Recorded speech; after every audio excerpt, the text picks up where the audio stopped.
اعوذ باللہ من الشیطان الرجیم بسم اللہ الرحمن الرحیم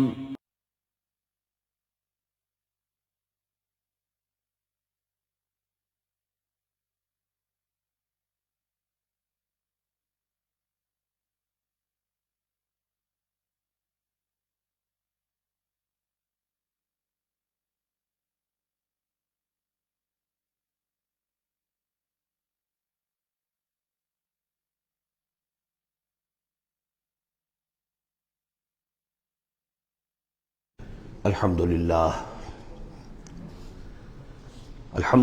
وکفی والصلاة والسلام علی عبادہ الذین اصطفیٰ خصوصاً علی افضلہم وخاتم النبیین محمد الامین وعلی آلہ وصحبہ اجمعین اما بعد فقد قال اللہ تبارک وتعالی کما ورد فی سورۃ الحدید اعوذ باللہ من الشیطان الرجیم بسم اللہ الرحمن الرحیم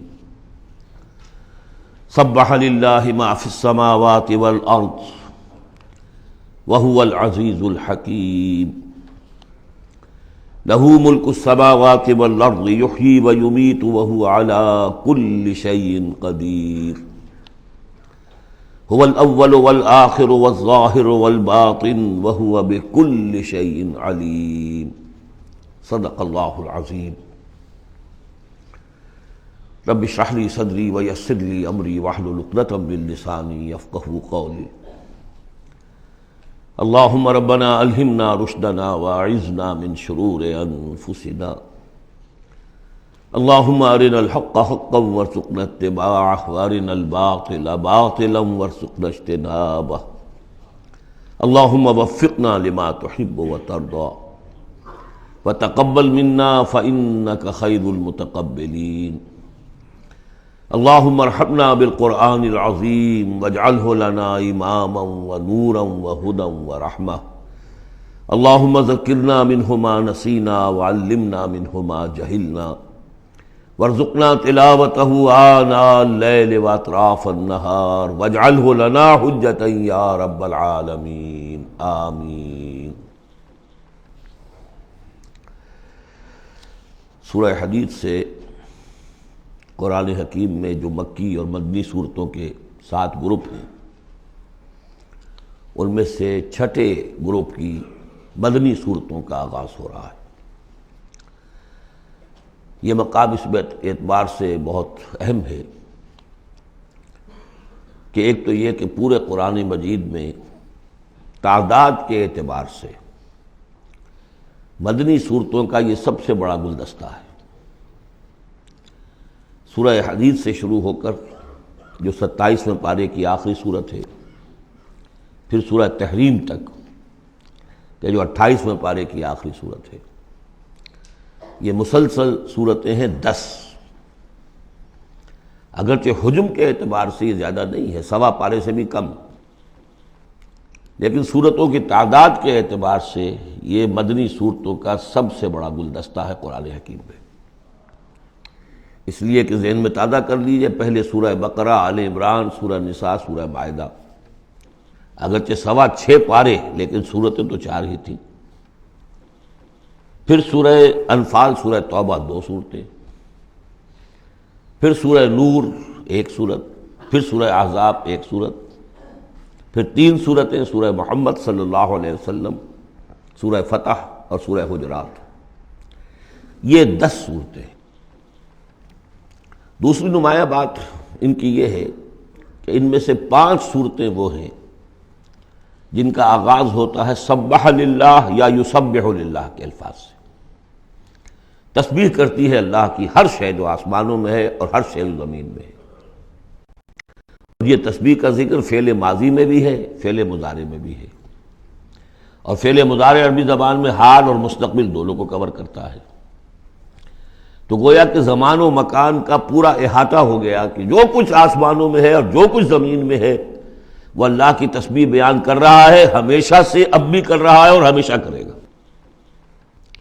ان صورتوں کا ایک خصوصی پھر نام ہے، ان میں سے المسبحات، وہ صورتیں کہ جو تسبیح باری تعالیٰ کے ذکر سے شروع ہوتی ہیں۔ اس میں شامل کرتے ہیں بعض لوگ سورۃ الاعلیٰ کو بھی، سبح اسم ربک الاعلیٰ، لیکن وہاں وہ حکم کی صورت میں ہے۔ یہ مسبحات جو ہیں اس گروپ میں ان کی خصوصی شان ہے۔ تیسری بات جو کہ مضامین کے اعتبار سے ہے، بلکہ زمانہ نزول کے اعتبار سے پہلے سمجھ لیجئے۔ پہلی بات میں نے عرض کی کہ قرآن حکیم میں مدنی صورتوں کا تعداد سور کے لحاظ سے سب سے بڑا گلدستہ، ان میں سے 5 مسبحات۔ تیسری بات یہ کہ ان سب کا باستثناء واحد زمانہ نزول جو ہے وہ حضور صلی اللہ علیہ وسلم کا جو مدنی دور ہے سیرت مبارکہ کا، اس کا نصف آخر ہے، یعنی سن 5 کے بعد نازل ہوئی ہے، سوائے ایک صورت کے، تو آ جائے گی سامنے۔ باقی جو 9 صورتیں ہیں یہ سب کی سب بات کی ہے۔ اس سے جو متعلق بنتی ہے بات وہ یہ ہے کہ اس زمانے میں مسلمانوں میں جوش جہاد، ذوق شہادت، جذبہ انفاق، بحیثیت مجموعی اس میں کچھ کمی آ گئی تھی۔ یہ کمی میں پہلے بھی اشارہ کر چکا ہوں کہ معاذ اللہ اس اعتبار سے نہیں ہوئی کہ سابقون الاولون کے ذوق میں اور شوق میں اور جذبے میں کمی آ گئی، لیکن چونکہ تعداد بڑھی مسلمانوں کی، اور اب اکثریت ان لوگوں کی تھی کہ جو ایمان لائے ہیں ہجرت کے بعد، ان کی اس طرح کی تربیت تو نہیں ہوئی جیسے کہ مکے والوں کی ہوئی تھی 12 برس تک۔ اس اعتبار سے اوسط جب نکالیں گے تو اوسط کے اعتبار سے یقیناً ادھر کچھ اب اضمحلال کے آثار تھے۔ یہ آیت سورہ انفال میں بھی آ چکی ہے، الآن فیکم ضعف، اب تمہارے اندر کچھ کمزوری آ گئی ہے۔ پہلے تم ایک مومن 10 کافروں پر بھاری ہو سکتا تھا، اب ہم ایک کے مقابلے میں 2 پر فتح دیں گے۔ یہ بات سورہ انفال میں آ چکی ہے، لیکن یہاں خاص طور پر نوٹ کیجئے کہ ان تمام صورتوں کے پس منظر میں وہ اضمحلال ہے۔ نتیجہ یہ ہے کہ ان تمام صورتوں میں مسلمانوں کو جیسے کہ جھنجھوڑا جا رہا ہے، تمہیں کیا ہو گیا؟ سورہ صف میں آپ دیکھیں گے، یا ایھا الذین آمنوا لم تقولون ما لا تفعلون، کیا ہو گیا تمہیں؟ کیوں کہتے ہو جو کرتے نہیں ہو؟ اسی سورہ حدید میں آئے گا، وما لکم لا تؤمنون باللہ، تمہیں کیا ہو گیا؟ اللہ پر ایمان پختہ کیوں نہیں رکھتے؟ وما لکم الا تنفقوا فی سبیل اللہ، تمہیں کیا ہو گیا ہے؟ اللہ کی راہ میں خرچ کیوں نہیں کرتے؟ اسی طرح سورہ جمعہ میں وَإِذَا رَأَوْا تِجَارَةً أَوْ لَهْوًا انفضوا إِلَيْهَا وَتَرَكُوكَ قَائِمًا، تو گرفت کا پہلو ہے، پکڑ کا، اور جھنجھوڑا جا رہا ہے۔ اس میں یقیناً روح سخن منافقین کی طرف بھی ہے، لیکن بحیثیت مجموع ان صورتوں میں جو اصل خطاب ہے وہ منافقین سے نہیں ہے۔ منافقین کے موضوع پر ایک مکمل صورت بھی ہے، اور سورہ حدید میں بھی اس مرض کا جو ہے اس کی پیتھولوجی پورے طور سے بیان کی گئی، یہ مرض پیدا کیسے ہوتا ہے۔ لیکن یہ ہے کہ عام طور پر جو روح سخن ہے وہ ضعفاء کی طرف ہے، کمزور مسلمان، منافق نہیں، یعنی جن کا ایمان اتنا قوی نہیں ہے کہ ہر چہ باد آباد۔ اور یہ میں آپ سے عرض کر چکا ہوں، یہ فرق تو شروع سے بھی تھا۔ السابقون الاولون من المہاجرین والانصار والذین اتبعوہم باحسان رضی اللہ عنہم ورضوا عنہ، اس درجے کے لوگوں میں بھی سب کے سب ایک جیسے تو نہیں تھے، وہ درجات تو بلند ترین ہے، رضی اللہ عنہم ورضوا عنہ، تو فرق تو تھا۔ اور اگر حفظ مراتب نہ کنی زندگی، تو ان درجات کا جب تک کہ آپ لحاظ نہ رکھیں اور نہ سمجھیں تو بات سمجھ میں نہیں آئے گی۔ اس پہلو سے یہاں اصل خطاب جو منافقین سے نہیں ہے، یعنی یہ سورہ نساء اور سورہ توبہ اس کا جو رنگ ہے اس میں اصل خطاب منافقین سے ہے، یہاں وہ بات نہیں ہے، ضعفاء، کمزور۔ اس اعتبار سے آج کے مسلمانوں کے لیے اہم ترین حصہ قرآن حکیم کا یہ 10 صورتیں ہیں۔ آج کا ایک مسلمان ان 10 صورتوں کو سمجھ لے جو گویا پورے قرآن کا خلاصہ اس کو مل جائے گا۔ ایک تو اس اعتبار سے بھی کہ جیسے میں نے عرض کیا نفاق کا مضمون آیا سورہ نساء میں، سورہ توبہ میں، اور بھی صورتوں میں آیا، سورہ قتال سے شروع ہو گیا، لیکن یہ کہ ایک چھوٹی سی صورت ہے 11 آیتوں کی اس مجموعے میں، سورۃ المنافقون، وہ خلاصہ ہے اس پوری بحث کا۔ ایمان کی بحث تو مکی صورتوں میں 2/3 قرآن مکی صورتوں پہ مشتمل ہے، اب اس میں التذکیر میں آلاء اللہ جو ہے وہ نکال دیجئے تو ساری بحث ایمان ہی کی تو ہے، توحید کی، آخرت کی، معاد کی، باعث بعد الموت کی، رسالت کی۔ اتنی لمبی چوڑی بحث کو سورہ تغابن 18 آیات پر مشتمل ایک صورت ہے۔ واقعہ یہ ہے کہ خلاصہ نکال دیا گیا، اتر کشید کر کے رکھ دیا گیا۔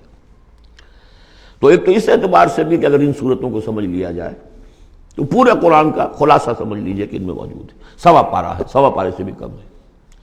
اور دوسرے اس اعتبار سے کہ آج جو ہم مسلمان ہیں تو ہم تو در حقیقت نسلی مسلمان ہیں کہ ہم چونکہ بائی ایکسیڈنٹ آف برتھ،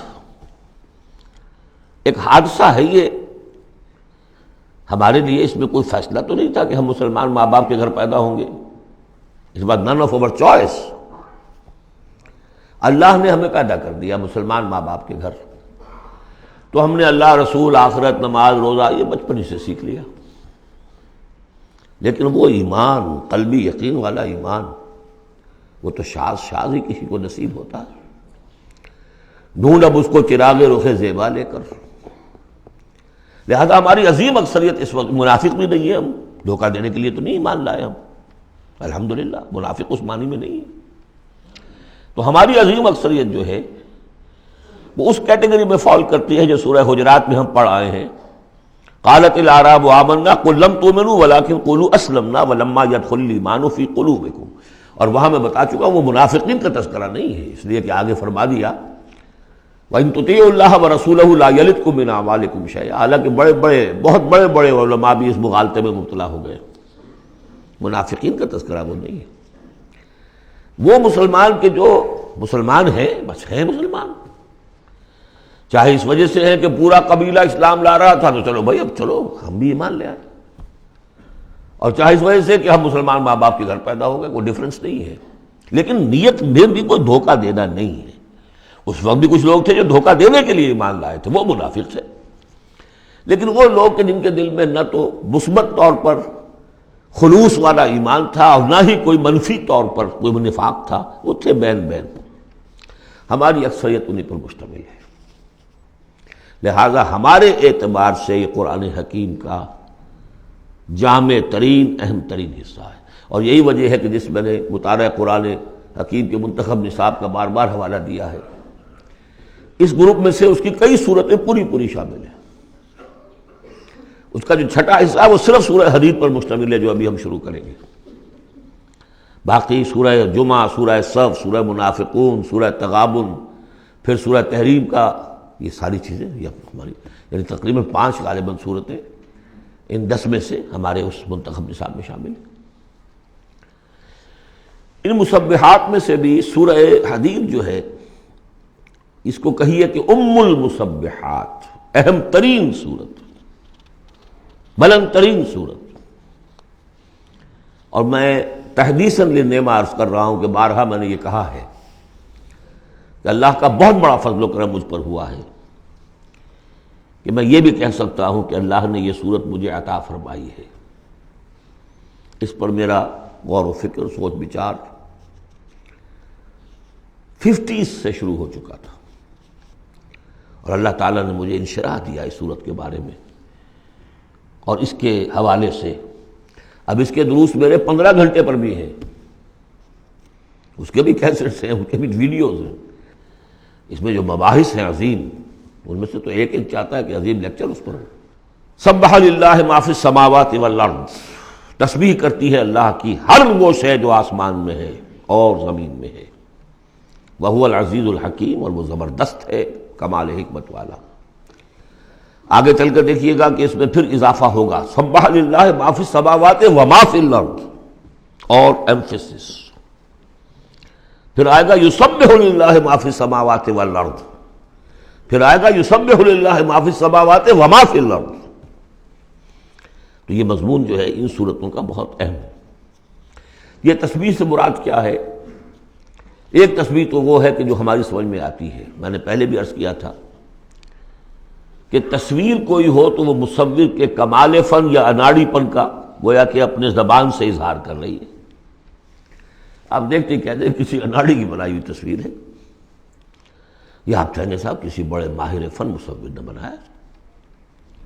گویا کہ تصویر اپنے مصور کے کمال فن یا اس کی عدم مہارت پر دلالت کر رہی ہے۔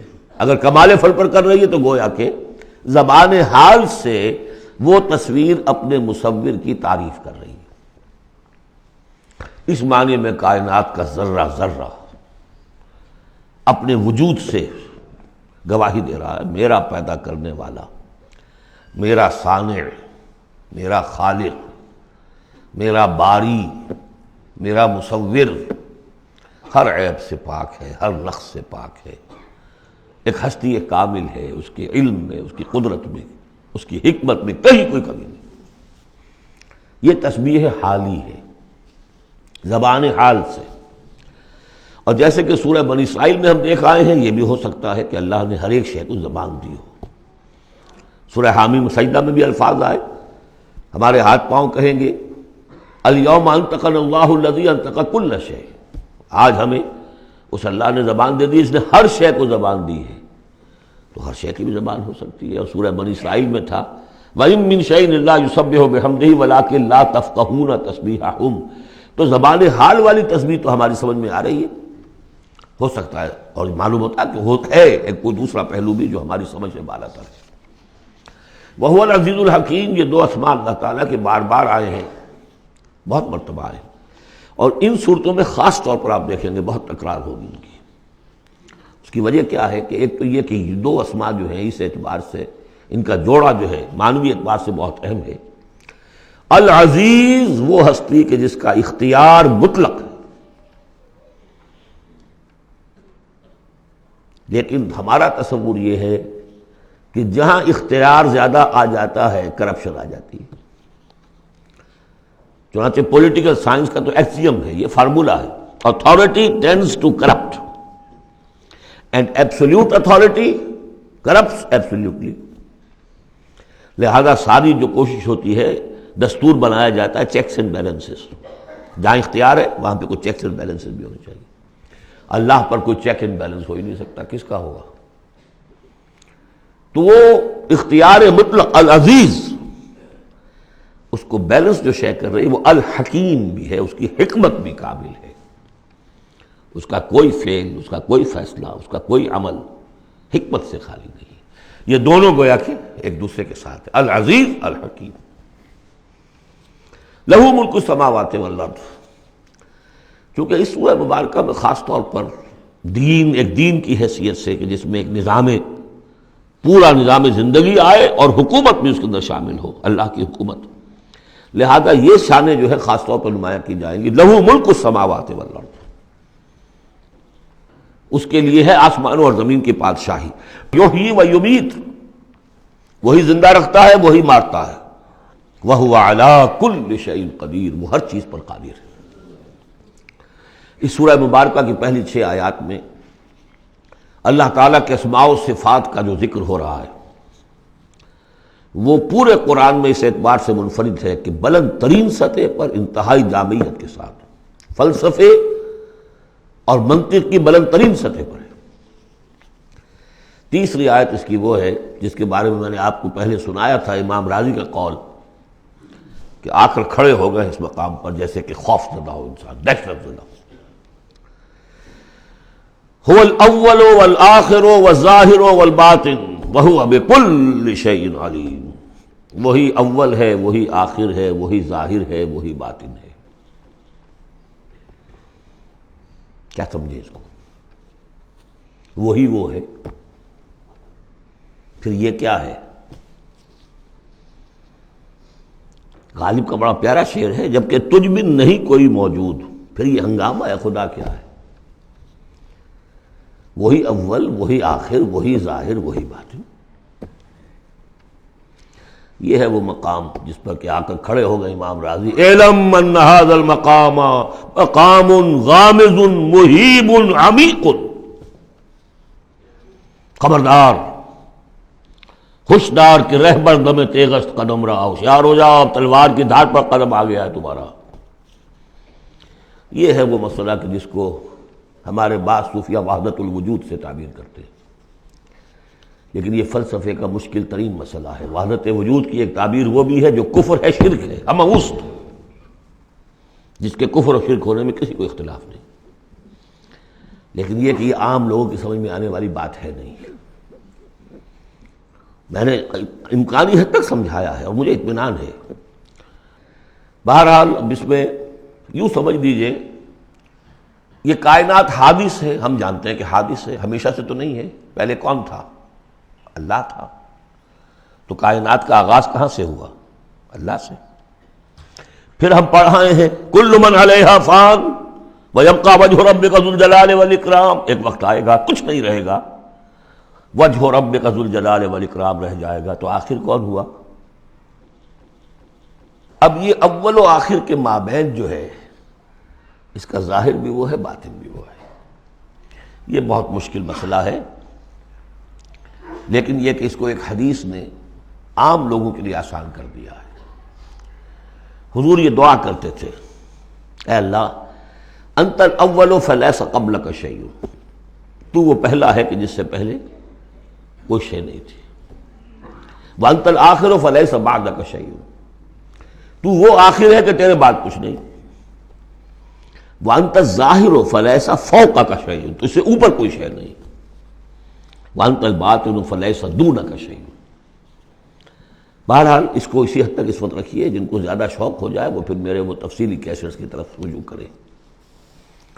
هو الاول والآخر والظاہر والباطن وهو بكل شيء علیم، وہ ہر چیز کا علم رکھتا ہے۔ اب تو واضح ہو گیا ہے ہی وہ۔ اس سے پہلے ہم پڑھا تھے نحن اقرب الیہ من حبل الورید،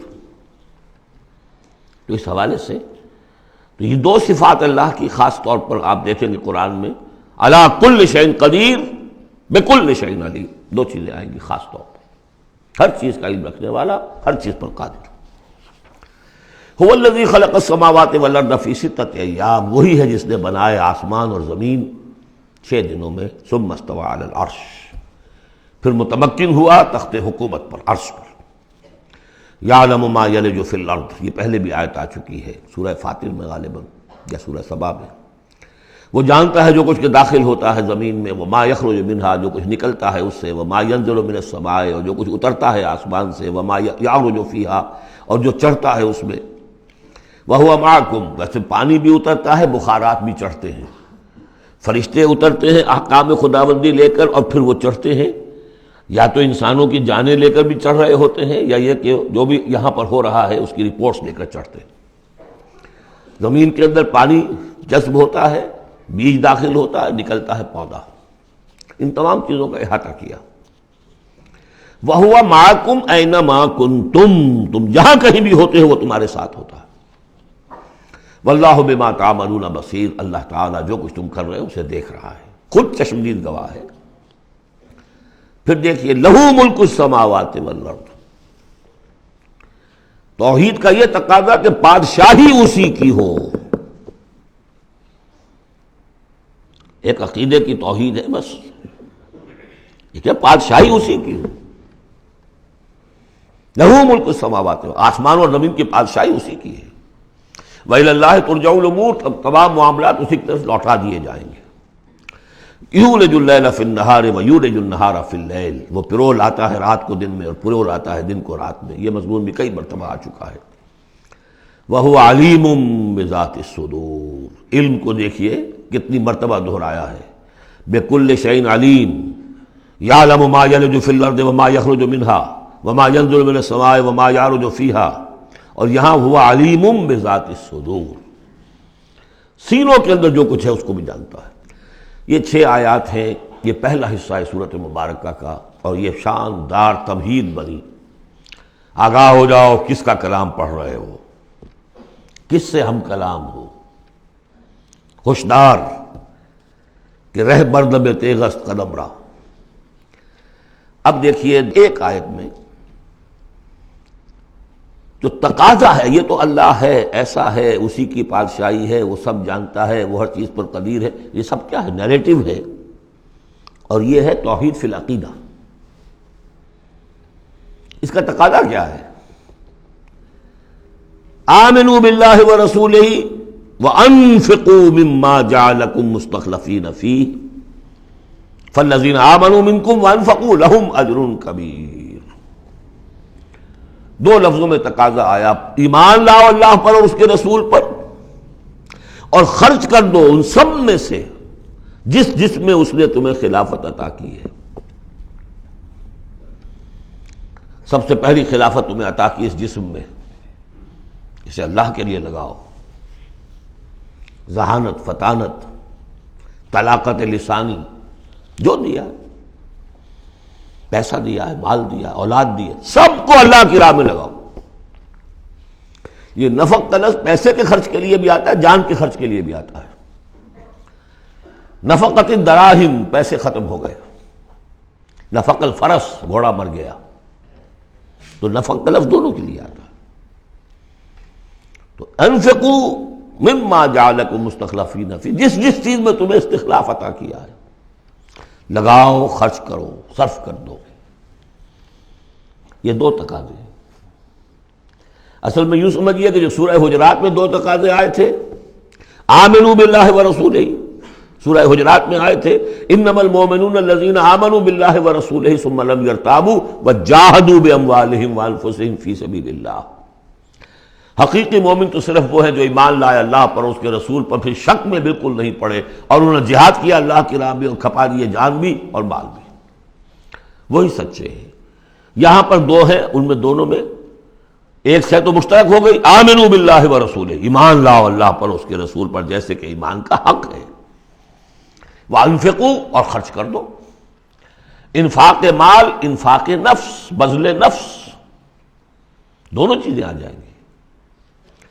مما جعلکم مستخلفین فیہ، اب اگر یہ دو کام کر دو تو تمہارے وارے نیارے ہیں، تم کامیاب ہو۔ فالذین آمنوا منکم وانفقوا لہم اجر کبیر، تو جو تم میں سے یہ دو تقاضے پورے کر دیں، ایمان لائیں جیسے کہ ایمان کا حق ہے، یقین والا ایمان، اور انفاق کر دیں، خرچ کر دیں، لگا دیں، کھپا دیں، اپنے آپ کو بھی اور اپنی تمام جو بھی کچھ اپنی ملکیت ہے، جو ساز و سامان ہے، لہم اجر کبیر۔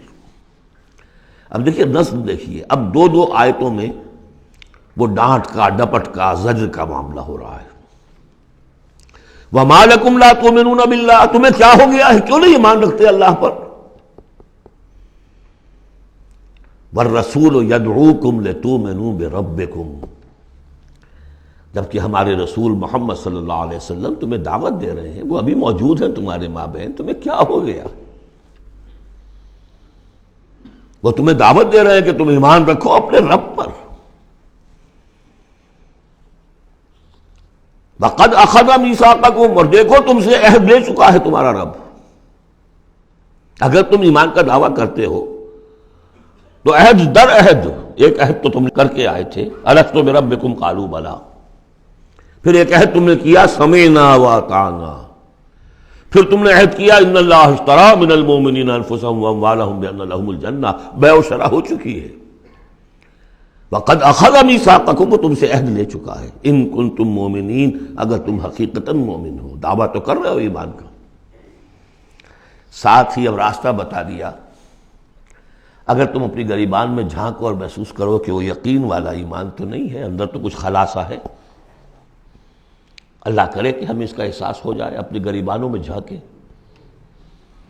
اسلام تو ہے، اللہ کا شکر ہے، جو یہاں آئے ہوئے ہیں، دور دور سے آئے ہوئے ہیں، تو اسلام تو ہے، روزہ نماز تو ہے، لیکن اپنے اندر جھانکے وہ ایمان، یقین والا ایمان۔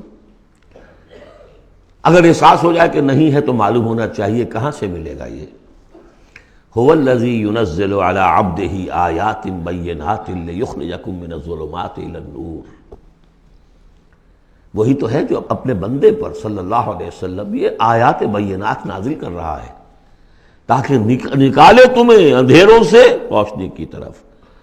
گویا کہ ایمان حقیقی، یقین والے ایمان کا منبع، سرچشمہ، اس کی سورس یہ ہے اللہ کی کتاب۔ اسے پڑھو، سمجھ کر پڑھو، تدبر کرو، غور و فکر کرو، محسوس کرو گے کہ تمہارے اندر ایک ہلچل ہے،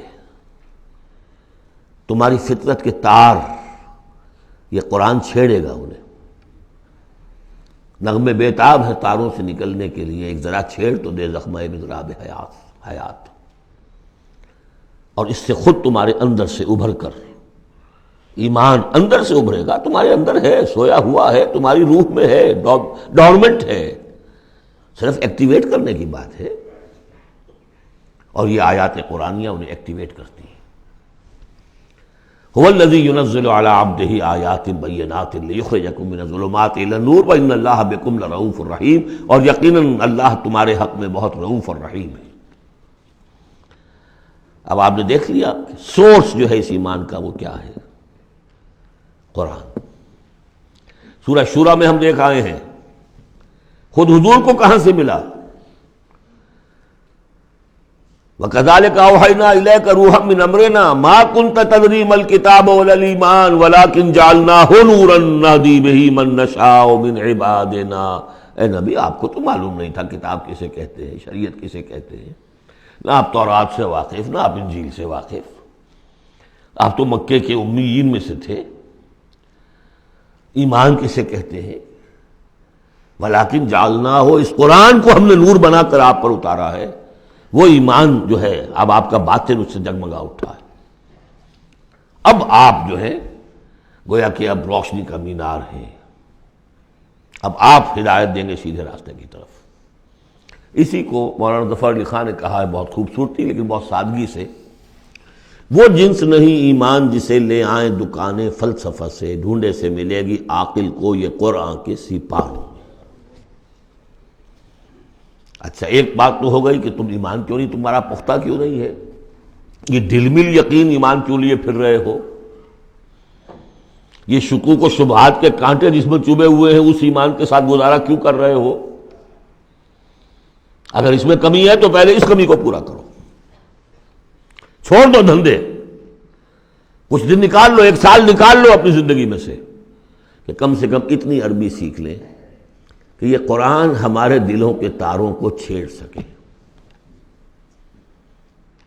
وہ اسی وقت ہوگا تیرے ضمیر پہ جب تک نہ ہو نزول کتاب، گرہ کشا ہے درازی نہ صاحب کشاف۔ انسپیریشن قرآن سے، ترجمے سے نہیں مل سکتی، ناممکن ہے۔ مفہوم سمجھ لیں گے، دماغ میں کچھ چیزیں آ جائیں گی، لیکن وہ جو قلب کو متحرک کرنا ہے، اس کو انسپائر کرنا ہے، وہ اسی وقت ہوگا۔ اب دوسری ڈانٹ، وَمَا لَكُمْ أَلَّا تُنْفِقُوا فِي سَبِيلِ اللَّهِ، تمہیں کیا ہو گیا، خرچ کیوں نہیں کرتے اللہ کی راہ میں؟ وَلِلَّهِ مِيرَاثُ السَّمَاوَاتِ وَالْأَرْضِ، آسمان اور زمین کی ساری وراثت تو بالآخر اللہ ہی کے لیے رہ جائے گی۔ تمہارے پاس رہ جائیں گے یہ محل، یہ کوٹھیاں، یہ فیکٹریاں، تم آج ہو کل نہیں ہوگے، جو اگلے ہوں گے وہ بھی پھر نہیں ہوں گے، کائنات تو اسی کی ہے، وارث وہی ہے، الوارث وہی تو ہے، اور تم سینت سینت کے رکھ رہے ہو۔ وَمَا لَكُمْ أَلَّا تُنْفِقُوا فِي سَبِيلِ اللَّهِ، اور انفاق میں نوٹ کر لیجیے، میں بتا چکا ہوں کہ انفاق کے اندر انفاق مال بھی ہے، انفاق نفس بھی ہے، بذل نفس، جان کھپانا، وہ واضح ہو جائے گا۔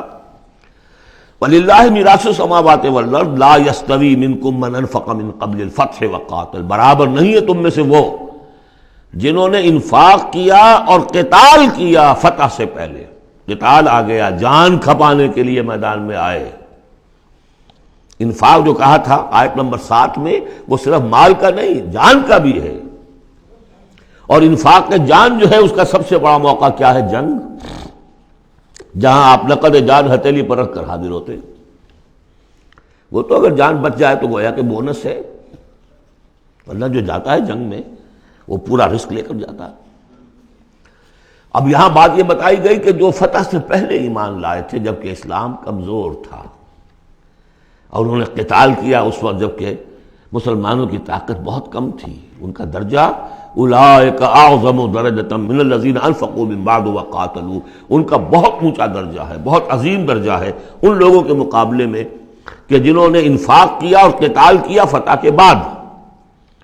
وَكُلًّا وَعَدَ اللَّهُ الْحُسْنَىٰ، اب فتح کے بعد سے صاف ظاہر ہو رہا ہے کہ یہ صورت کم سے کم سن 6 کے بعد نازل ہوئی ہے، اس لیے کہ فتح تو پہلی جو ہے وہ سن 6 میں صلح حدیبیہ کی شکل میں حاصل ہوئی ہے، اِنَّا فَتَحْنَا لَكَ فَتْحًا مُبِينًا،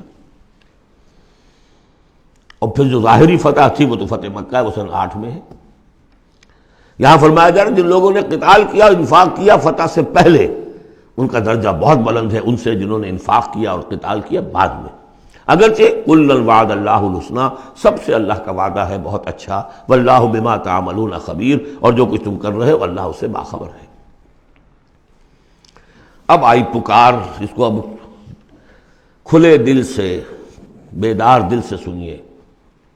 میرا خالق آپ کا خالق، میرا مالک آپ کا مالک، اس کائنات کا مالک،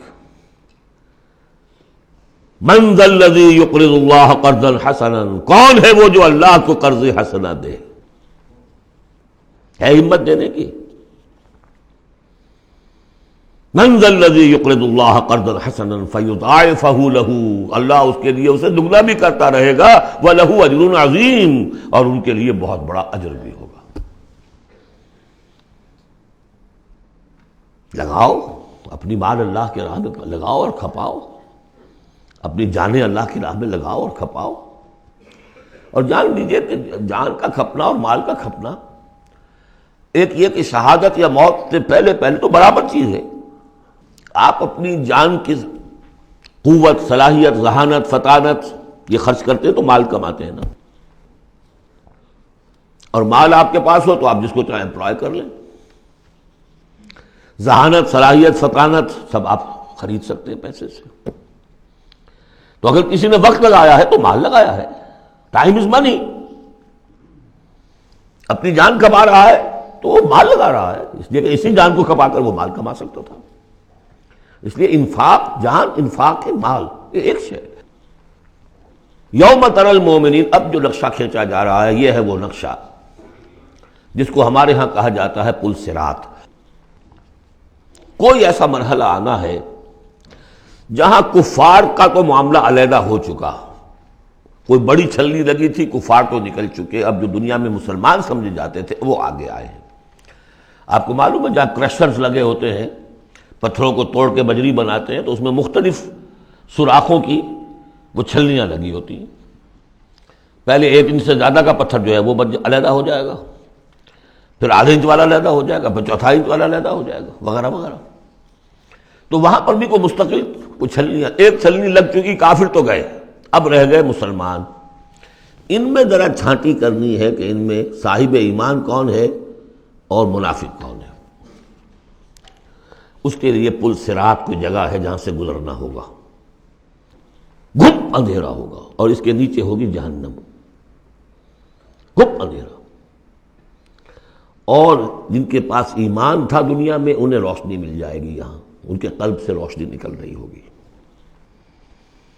اعمال صالحہ کیے تھے داہنے ہاتھ سے، تو یہاں پہ ان کا نور ہوگا، وہ اپنی اس روشنی میں راستہ پار کر کے جنت میں پہنچ جائے گی۔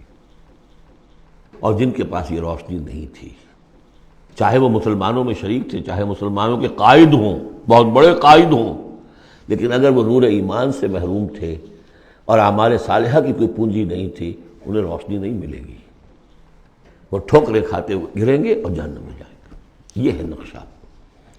یہ نقشہ یہاں پر تفصیل سے کھینچا گیا ہے، پھر دوبارہ آخری جو سورت ہے سورۃ تحریم، اس میں پھر اس کا تذکرہ آئے گا۔ یوم تری المؤمنین والمؤمنات یسعی نورہم بین ایدیہم وبایمانہم، جس دن کہ تم دیکھو گے مومن مردوں اور مومن عورتوں کو کہ ان کا نور دوڑتا ہوا ہوگا ان کے سامنے اور داہنی طرف، سامنے نور ایمان اور داہنی طرف نور اعمال صالحہ۔ بشراکم اليوم جنات تجری من تحتها الانہار خالدین فیہا، ان سے کہا جائے گا آج تمہارے لیے بشارت ہے ان جنتوں کی جن کے نیچے نہریں بہہ رہی ہیں، اور تم رہو گے اس میں ہمیشہ ہمیشہ، ذالک هو الفوز العظیم، یقیناً یہی بہت بڑی کامیابی ہے۔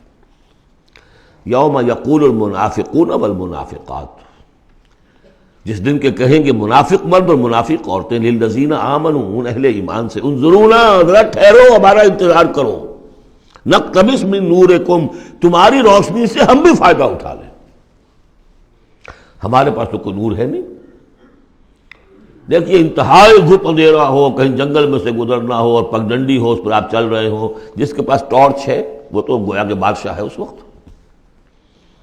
اور وہ تیز تیز قدم اٹھا رہا ہے، پیچھے والا کہتے ہیں کہ بھائی ٹھہرو بھیا، تمہارے پاس تو ٹارچ ہے، ہمیں بھی ساتھ لے کے چلو۔ وہی نقشہ ہے، انظرونا، ہمیں مہلت دو، انتظار کرو ہمارا، ذرا ٹھہرو، کہاں بڑھے چلے جا رہے ہو۔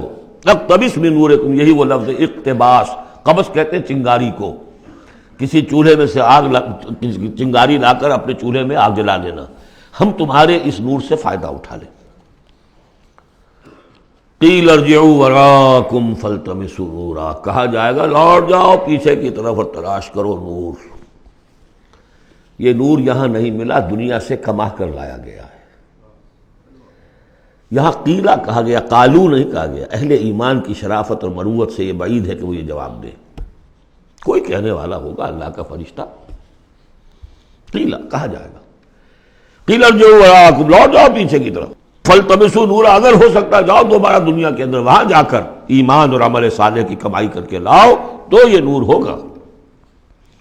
فضرب بینہم بسور لہ باب، اور اتنے عرصے میں ان کے درمیان ایک فصیل حائل کر دی جائے گی جس میں ایک دروازہ ہوگا، باطنہ فیہ الرحمہ، اس فصیل کے اندر کی طرف رحمت ہوگی، وظاہرہ من قبلہ العذاب، اور اس کے باہر کی طرف عذاب الہی کا نزول شروع ہو جائے گا۔ یہ چھلنی ہے جو اہل ایمان اور منافقین کے درمیان لگائی جائے گی۔ اب اس اعتبار سے اگلی دو آیتیں جو ہیں قرآن مجید کا اہم ترین مقام ہے کہ یہ پیتھولوجی کیسے ڈیولپ ہوتی ہے، نفاق کیسے آتا ہے۔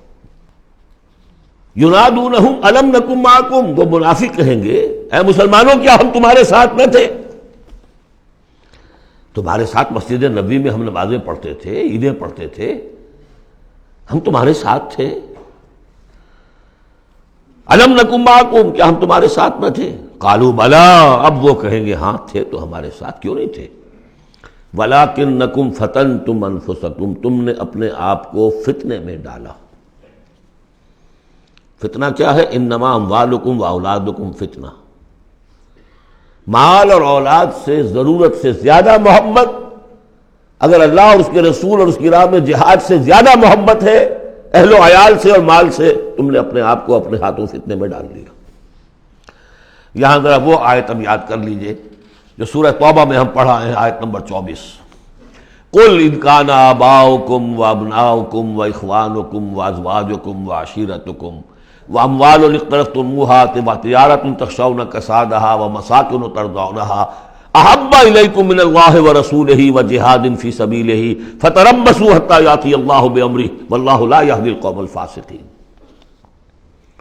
اے نبی ان سے کہہ دیجئے کہ اگر تمہیں اپنے باپ اور بیٹے اور بھائی اور بیویاں اور رشتہ دار اور وہ مال جو بڑی محنت سے جمع کیے ہیں، وہ تجارت جس کی کساد کا تمہیں اندیشہ رہتا ہے، اور وہ حویلیاں اور محل جو تمہیں بڑے محبوب ہیں، اگر ان 8 چیزوں کی محبت زیادہ ہے تمہارے دل میں اللہ اور اس کے رسول اور اس کی راہ میں جہاد کی محبت سے، تو جاؤ دفع ہو جاؤ، انتظار کرو یہاں تک کہ اللہ اپنا فیصلہ سنا دے۔ یہ ترازو کس نے ٹلٹ کی ادھر؟ یہ 8 والا پلڑا کیوں ہوا نیچے؟ کیوں نہیں یہ 3 والا نیچے گیا؟ یہ تمہارا فیصلہ ہے، اٹ واز یور چوائس، لہذا فتنتم انفسکم، تم نے خود اپنے آپ کو فتنے میں ڈالا، اور یہ فتنے میں جب ڈالا وتربصتم، نتیجہ تربص نکلا، وہی جو آیت ختم ہوئی آیت نمبر 24 سورہ توبہ کی، فتربصوا، گو مگو میں آدمی مبتلا ہو جاتا ہے، چلوں نہ چلوں، بڑھوں نہ بڑھوں، قدم بڑھاتا ہوں تو یہ خطرات آتے ہیں، یہ مصیبتیں آتی ہیں، رک جاتا ہوں تو باز پرس ہوتی ہے، پوچھا جائے گا، اچھا چلو جھوٹ بول کے جان بچا لوں گا، اس سے آگے بڑھنا شروع ہوتا ہے بس۔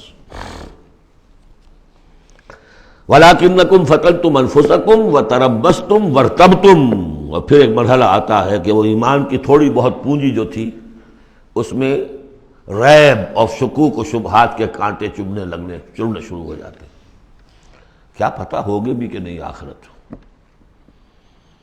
یہ دنیا نقد ہے، اس کی لذت نقد، اس کی کلفت نقد، اس کا عیش نقد، اس کی تکلیف نقد.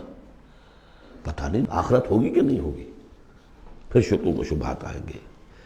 آخری بات وغرتکم الامانی، پھر تمہیں دھوکہ دیا مزید تمہاری خواہشات نے. اللہ بڑا بخشنے والا ہے، اللہ پالن ہار ہے، اللہ بخشن ہار ہے. ہم کچھ بھی کریں آخر تیرے محبوب کی امت میں ہیں. We are the chosen people of the lord. غرتکم الامانی، کبھی خیال ہوتا بھی ہے تو یہ تھپکیاں دے دے کر یہ امانی جو ہے یہ سلا دیتی ہے. وغرکم باللہ الغرور حتی جاء امر اللہ، یہاں تک کہ اللہ کا فیصلہ آ گیا. وغرکم باللہ الغرور، اور تمہیں خوب دھوکہ دیا اللہ کے نام پر اس دھوکے باز نے، شیطان لعین نے. یہ سورہ لقمان میں آ چکا ہے. فلا یغرنکم الحیات الدنیا ولا یغرنکم باللہ الغرور. یہ ہے سٹیجز. دنیا، مال، اسباب، اولاد، کاروبار، ان چیزوں میں اتنا انہماک کہ اللہ اور اس کا رسول اور اللہ کی راہ میں جہاد کی جو محبت ہے وہ کمتر ہو جائے. یہ نقطہ آغاز ہے. یہاں سے تربص، تربص سے ریب و شکوک، اور ریب و شکوک سے آگے نفاق. فَالْيَوْمَ لَا يُؤْخَذُ مِنْكُمْ فِدْيَةٌ وَلَا مِنَ الَّذِينَ كَفَرُوا، تو آج نہ تم سے کوئی فدیہ قبول کیا جائے گا اور نہ کافروں سے. اشارہ کر دیا گیا دنیا میں تم مسلمانوں کے ساتھ تھے، یہاں تمہارا حشر اب کافروں کے ساتھ ہے. یہی نفاق کی حقیقت ہے. منافق دنیا میں مسلمان شمار ہوتا ہے، قانون میں مسلمان ہے. آخرت میں جا کر پردہ کھلے گا کہ ایمان کی حقیقت تو تھی ہی نہیں. یہ تو ایک عقیدہ تھا، لیے پھرتا تھا، ایک ڈوگما تھا. دل میں وہ بات نہیں تھی. وَلَمَّا يَدْخُلِ الْإِيمَانُ فِي قُلُوبِكُمْ، وہ ایمان ابھی تمہارے دلوں میں داخل نہیں ہوا تھا. دل کے اندر ایمان نہیں تو نور کہاں سے آ جائے گا؟ اور دل میں ایمان نہیں تو جو نیکی بھی کر رہے ہیں وہ دکھاوے کی نیکی ہے، وہ دنیا میں لوگوں کے اندر شہرت حاصل کرنے کی نیکی ہے. ہاں ایمان یہاں ہے تو اب نیکی جو ہے اس کے اندر نور ہے.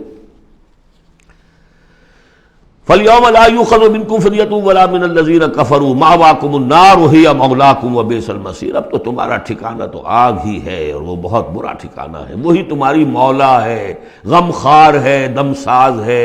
کوئی اپنا شکوہ شکایت کرنی ہے، کوئی نالا و فریاد، اسی سے کہو جو کچھ کہنا ہے. بئس المصیر، اور وہ بہت برا ٹھکانہ ہے.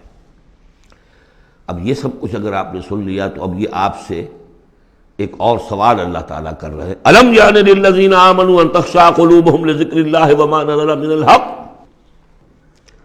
کیا وقت آ نہیں گیا اہل ایمان کے لیے کہ ان کے دل جھک جائیں اللہ کی یاد میں اور اس کے سامنے کے جو حق میں سے نازل ہو چکا ہے. یاد ہے اس قرآن کے بارے میں سورہ بنی اسرائیل میں کیا پڑھا تھا؟ وَبِالْحَقِّ أَنزَلْنَاهُ وَبِالْحَقِّ نَزَلَ.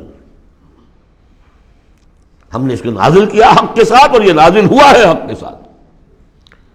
تاخیر، تعویق، یہ کر لوں وہ کر لوں، اس کے بعد بچیوں کے ہاتھ پیلے کرنے ہیں. ابھی ذرا بچوں کی تعلیم کا مسئلہ ہے. تعلیم کیا؟ دنیا کی تعلیم، نری تعلیم دنیا کی.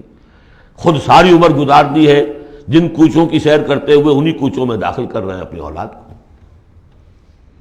اور ایسے ایسے لوگ بھی ہیں، ایسے ایسے ناسمجھ لوگ.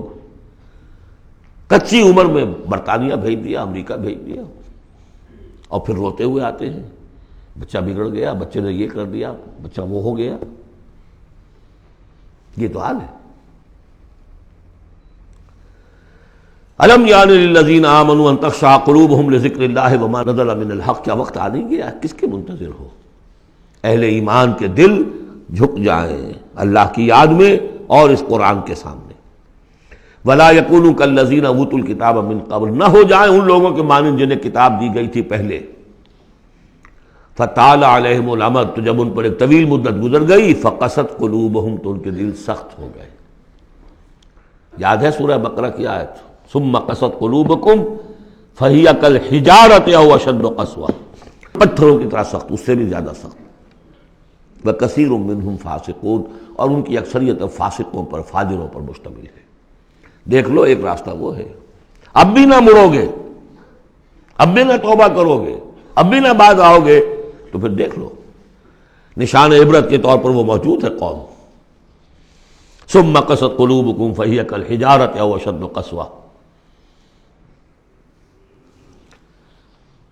اعلموا، اب ساتھ ہی جہاں یہ ذرا ڈانٹ ڈپٹ کا انداز ہے، ہمت افزائی بھی، گھبراؤ نہیں۔ اگر تم یہ محسوس کرتے ہو کہ دل کی زمین، دل کی کھیتی ایمان کے اعتبار سے بنجر ہے، کچھ نہیں اس میں، تب بھی گھبراؤ نہیں، مایوس نہ ہو۔ اعلموا ان اللہ یحیی الارض بعد موتها، جان لو اللہ تعالیٰ زندہ کر دیتا ہے زمین کو اس کے مرنے کے بعد۔ زمین دیکھتے ہو بے آب و گیا بڑی ہوتی ہے، بنجر، بارش برستی ہے تو وہ زندہ ہو جاتی ہے۔ اللہ تمہارے دلوں کی کھیتی کو بھی اثر نو، ایمان کی فصل بخش سکتا ہے، مایوس نہ ہو۔ اعلموا ان اللہ یحیی الارض بعد موتها قد بینا لکم الآیات لعلکم تعقلون، ہم نے تو تمہارے لیے اپنی آیات خوب واضح کر دی ہیں تاکہ تم عقل سے کام لو۔ یعنی ہمت نہ ہارو، کوشش کرو۔ کھیتیاں دوبارہ اس کے اندر فصل آ جایا کرتی ہے، بارش برستی ہے، ہاں لیکن کھیتی کے اندر کچھ ہل چلانا پڑتا ہے، بیج ڈالنا پڑتا ہے، مشقت کرنی پڑتی ہے۔ تو یہاں بھی تمہیں ایک ہل چلانا ہوگا، اور وہ ہل چلانا کیا ہے؟ یہ مال کی محبت ہے کہ جو اس زمین کے اندر جس نے کہ بنجر بنا دیا ہے، اس کو ہل چلاؤ، مال کی محبت نکالو۔ ان المصدقین والمصدقات واقرضوا اللہ قرضا حسنا یضاعف لهم ولهم اجر کبیر، یقیناً صدقہ دینے والے مرد اور صدقہ دینے والی عورتیں، اور جو اللہ کو قرض حسنا دیں، یہ میں بتا چکا ہوں سورہ بقرہ میں جب ہم پڑھ رہے تھے 2 رکوع، کہ اللہ کے لیے، دین کے لیے، اللہ کی رضا جوئی کے لیے خرچ کرنے کی 2 مدیں ہیں۔ ایک انسانوں میں سے غرباء، مساکین، یتیموں، بیواؤں، بیماروں، مسافروں اور مقروضوں کے لیے خرچ کرنا، وہ صدقہ ہے۔ اس لیے زکوٰۃ کو بھی کہا صدقات، انما الصدقات للفقراء والمساکین۔ ایک اللہ کے دین کے لیے، اس کی دین کی نشر و اشاعت ہے، اس کے پیغام کو پھیلانا ہے، اس کی تعلیم ہے، پھر اس دین کو غالب کرنے کی جد و جہد ہے، اس کے لیے ساز و سامان چاہیے، اس کے لیے وسائل چاہیے۔ تو ایک ہے صدقہ، ایک ہے اللہ کے ذمہ قرض حسنہ۔ کیوں؟ اس لیے کہ اللہ کے دین کو غالب کرنا ہے، لہذا اس کی جد و جہد میں جو مال خرچ ہو رہا ہے، اللہ اسے اپنے ذمہ قرض حسنہ کہتا ہے۔ یہ ہل چلانا پڑے گا، مال کی محبت اس سے نکلے گی۔ صدقہ دو گے، اللہ کو قرض حسنہ دو گے، تو یہ جو اس نے بریک لگی ہوئی ہے، جیسے گاڑی کو بریک لگی ہوئی ہے اور آپ جو ہے ایکسلریٹر کو دبا رہے ہیں، تو وہ تو لاکنگ کرے گی، وہیں کی وہیں کھڑی رہ جائے گی، چلے گی تو نہیں، کیسے چلے؟ بریک لگی ہوئی ہے۔ اس بریک کو کھولو پہلے، اور وہ بریک کیا ہے؟ مال کی محبت۔ اس کا علاج کیا ہے؟ انفاق۔ ان المصدقین والمصدقات واقرضوا اللہ قرضا حسنا یضاعف لهم ولهم اجر کریم والذین آمنوا باللہ ورسلہ اولئک هم الصدیقون والشہداء عند ربہم۔ اب آخری مرتبہ یہ صدیقیت اور شہادت کا بھی مضمون ہمارے ہاں پھر آ گیا۔ اگر یہ بریک کھل گیا، اب گاڑی کو چلاؤ، گاڑی چلے گی، لیکن اب مختلف طبائع کی مناسبت سے اگر تو تمہارا مزاج صدیقین والا ہے، صدیقیت کے مرتبے کو پہنچ جاؤ گے۔ اگر مزاج شہادت والا ہے، شہداء کے مقام کو حاصل کر لو گے۔ اولئک مع الذین انعم اللہ علیہم من النبیین والصدیقین والشہداء والصالحین۔ بریک لگی بھی ہے تو کچھ نہیں ہوگا، مال کی بریک کھولو، گاڑی چلاؤ۔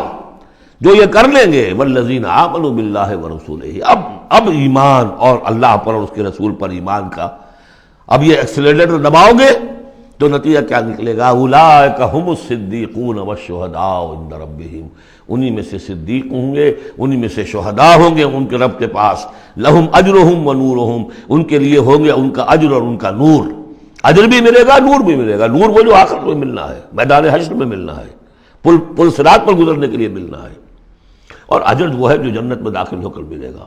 لہم اجرہم ونورہم والذین کفروا وکذبوا بآیاتنا اولئک اصحاب الجحیم، اور جن لوگوں نے کفر کیا اور ہماری آیات کو جھٹلایا، یہ لوگ ہیں جہنمی۔ اعلموا انما الحیاۃ الدنیا لعب ولہو وزینۃ وتفاخر بینکم وتکاثر فی الاموال والاولاد۔ اب جو چیز بریک تھی اس کو سمجھ لو، بریک کی حقیقت کیا ہے؟ دنیا کی محبت۔ جان لو کہ یہ دنیا کی محبت کیا ہے اس کے سوا کہ کچھ عرصہ کھیل کود میں گزرتا ہے۔ لعب، بچپن میں اور کسی چیز سے کوئی دلچسپی نہیں ہوتی۔ باپ کا کاروبار ٹھیک چل رہا ہے کہ نہیں چل رہا ہے، بچے کو اس سے کیا غرض، انہیں تو اپنا کھیل کود کرنا ہے۔ لہو، ذرا سا ٹین ایج آئی تو اب کھیل معصوم کھیل نہیں رہتا، اس میں کچھ سینشول گریٹیفیکیشن شروع ہو جاتی ہے، لو۔ اور اسی وقت جو ہے زینت، بناؤ سنگھار بہت ہوتا ہے، بہت اس ایج میں مردوں کو بھی خیال ہوتا ہے ٹھیک ٹھاک لباس ہو، پورا جو ہے ہمارے فیشن کے مطابق ہو، ویری سینسٹیو۔ اس کے بعد ذرا عمر بڑھتی ہے، تفاخر بینکم، اب فخر، نسل پر فخر، مال پر فخر، دولت پر فخر، اور فخر میں بڑھ جانا، تفاخر بینکم۔ لیکن جب ذرا زندگی ذرا اور ڈھلی، تکاثر فی الاموال والاولاد، کثرت سے مال اور اولاد۔ اس کے بعد یہ ہے، ایک سٹیج پر تو یہ ہوتا ہے کہ مونچھ نیچی نہ ہو چاہے سب کچھ چلا جائے، اور اگلی سٹیج پر یہ ہوتا ہے کہ مونچھ نیچی کیا، شیو بھی ہو جائے تو کوئی بات نہیں، مال آنا چاہیے۔ یہ عجیب آیت ہے، انسانی زندگی کے یہ نفسیاتی مراحل ہیں، بہت کم لوگوں نے سمجھا اس آیت کو۔ اس کا ہر دور میں کوئی ایک شے ہوتی ہے جو انسان کے اس ذہن پر اور نفسیاتی اعتبار سے اس کے نزدیک بڑی اہمیت کی حامل ہوتی ہے۔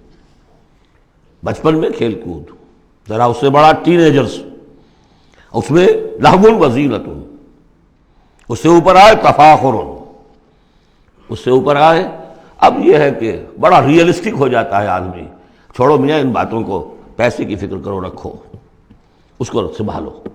تکاثر فی الاموال والاولاد کا مسئلہ غیث، میں نے بارہا کہا یہ ایک لائف سائیکل ہے، ہیومن لائف سائیکل۔ وہی لائف سائیکل آپ کو ملتی ہے باٹنی میں، نباتات میں، کا مسئلہ غیث، جیسے کہ بارش برستی ہے، اعجب الکفار نباتہ، تو جو کسان ہوتے ہیں اس سے جو روئیدگی کھیتی اپجتی ہے اس کو بڑی اچھی لگتی ہے۔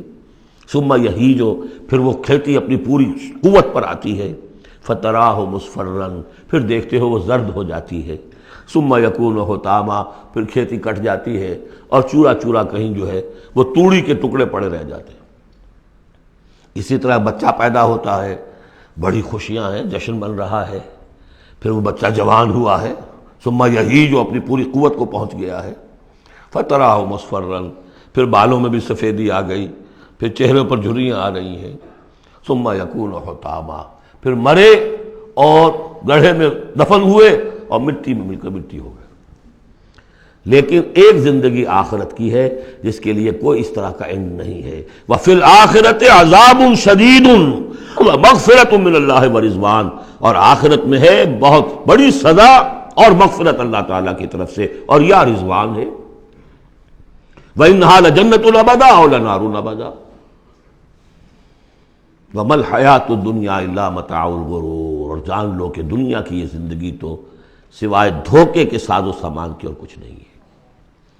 یہ تمہیں اپنے اندر گم کیے رکھتی ہے، بھلائے رکھتی ہے، نہ اللہ یاد نہ آخرت یاد، اسی میں مگن، اسی میں گم۔ کافر کی یہ پہچان کہ آفاق میں گم ہے، اور مومن کی یہ پہچان کہ گم اس میں ہے آفاق۔ بارک اللہ لی ولکم فی القرآن العظیم ونفعنی وإیاکم بالآیات والذکر الحکیم۔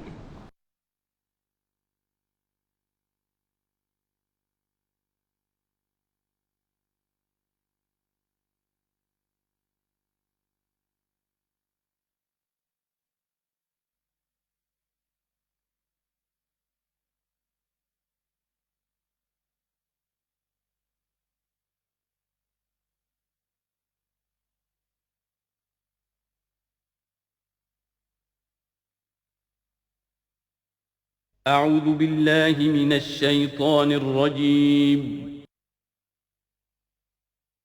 بسم الله الرحمن